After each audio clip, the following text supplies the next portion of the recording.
নমস্কার, আশা করি আপনারা সবাই ভালো আছেন। আমার এই ভিডিও যে যেখান থেকে দেখছেন সবাইকে নমস্কার জানাচ্ছি। শুরু করছি কুম্ভ লগ্নের ডিসেম্বর মাসটা কেমন যাবে। প্রথমেই রাজযোগ কারক শুক্রকে নিয়ে আলোচনা করব। শুক্র হচ্ছেন চতুর্থপতি এবং নবমপতি।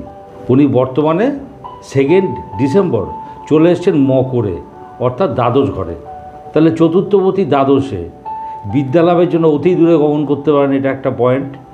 সপরিবারে দূরযাত্রা করতে পারেন বা দূর ভ্রমণ করতে পারেন, এটা একটা হচ্ছে। গৃহ পরিবর্তন হতে পারে। নবমপতি দ্বাদশে বিদেশে ভাগ্যোদয়ের সুযোগ আসতে পারে।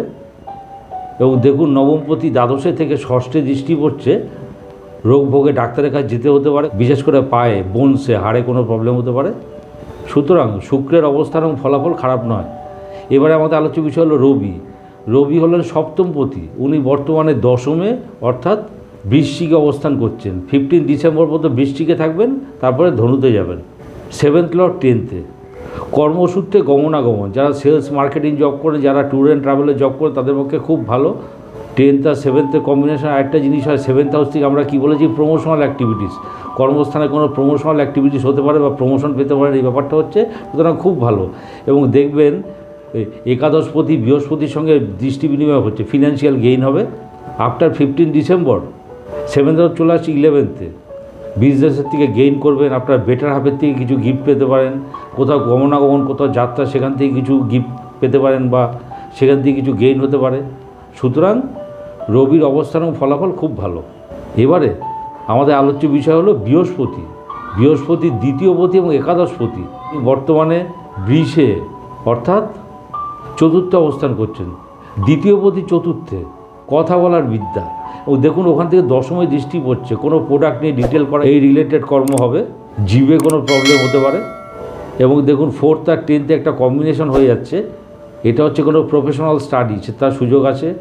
বিদ্যাজনিত যশ, পরীক্ষায় ভালো রেজাল্ট করার ব্যাপার আছে। আর 11th লর্ড চতুর্থে, গৃহবাড়ির থেকে ফিনান্সিয়াল গেইন হতে পারে, বন্ধুবান্ধবের থেকে প্রাপ্তি হতে পারে। কর্মস্থানে দৃষ্টি পড়ছে, কর্মস্থান থেকে কোনো গেইন হতে পারে, প্রাপ্তি। পুরোটাই দেখবেন ফিনান্সিয়াল গেইন। সুতরাং বৃহস্পতির অবস্থান এবং ফলাফল খুব ভালো। এবারে আমাদের আলোচ্য বিষয় শনি। শনি দ্বাদশপতি এবং লগ্নপতি, বর্তমানে লগ্নে অবস্থান করছেন।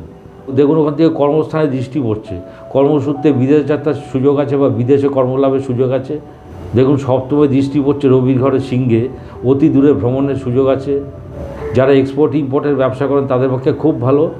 কিন্তু কনজুগাল লাইফে কিছু প্রবলেম হতে পারে, চোখে কোনো প্রবলেম হতে পারে। ওভারঅল শনির অবস্থান এবং ফলাফল খারাপ নয়। এবারে আমাদের আলোচ্য বিষয় হলো মঙ্গল। তৃতীয়পতি এবং দশমপতি। উনি বর্তমানে ষষ্ঠে কর্কটে অবস্থান করছেন এবং সারা মাসটাই কর্কটে থাকবেন। তাই তৃতীয়পতি ষষ্ঠে, ছোট ভাই বোনের সঙ্গে মনোমালিন্য, এই ব্যাপারটা আসছে। কিন্তু দেখুন, দ্বাদশে দৃষ্টি পড়ছে, এটা পুরোপুরি বিপরীত রাজযোগে রেজাল্ট দেবে। এই ঝামেলাগুলো কেটে যাবে। হাতে কোনো সমস্যা হতে পারে, এগুলো কেটে যাবে। কোনো কমিউনিকেশন, কোনো কন্ট্যাক্ট, সেই রিলেটেড যদি কোনো সমস্যা থাকে, ওগুলো কেটে যাবে। আর দশমপতি ষষ্ঠে কর্মস্থানে বিরুদ্ধ পরিবেশ ফেস করতে পারেন, কিন্তু ওগুলো কেটে যাবে। সুতরাং মঙ্গলের অবস্থান এবং ফলাফল ভালো। এবারে আমাদের আলোচ্য বিষয় হলো বুধ। বুধ হলেন পঞ্চমপতি এবং অষ্টমপতি।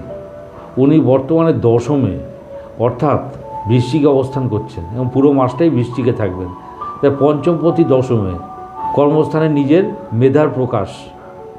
এবং দেখুন, ওখান থেকে বৃহস্পতির সঙ্গে দৃষ্টি বিনিময় হচ্ছে, প্রাপ্তি, গেইন, ফিনান্সিয়াল গেইন করা, স্ট্যাটাস বাড়া, কর্মস্থানে লক্ষ্যভেদ করা, মানে আপনার লক্ষ্যে পৌঁছতে পারবেন, এই ব্যাপারগুলো আসছে। কোনো ক্রিয়েটিভ ওয়ার্ক বা ম্যানুফ্যাকচারিং ওয়ার্ক যারা করেন তাদের পক্ষে বিশেষ শুভ। আর অষ্টমপতি দশমে, কোনো টেনশানের মধ্যে দিয়ে কর্মলাভ, কেন প্ল্যানেটটা পড়েছে গিয়ে 10th হাউসে। এবং দেখুন, ওখান থেকে 11th লর্ড বৃহস্পতির সঙ্গে দৃষ্টি বিনিময় হচ্ছে, টেনশানের মধ্যে দিয়ে গেইন করা, এই ব্যাপারগুলো হচ্ছে। সুতরাং বুধের অবস্থান এবং ফলাফল খারাপ নয়। ওভারঅল কুম্ভ লগ্নের ডিসেম্বর মাসটা মোটের উপর ভালো যাওয়া উচিত। ভিডিওটি ভালো লাগলে লাইক, শেয়ার, সাবস্ক্রাইব করুন। সবাই ভালো থাকবেন। নমস্কার।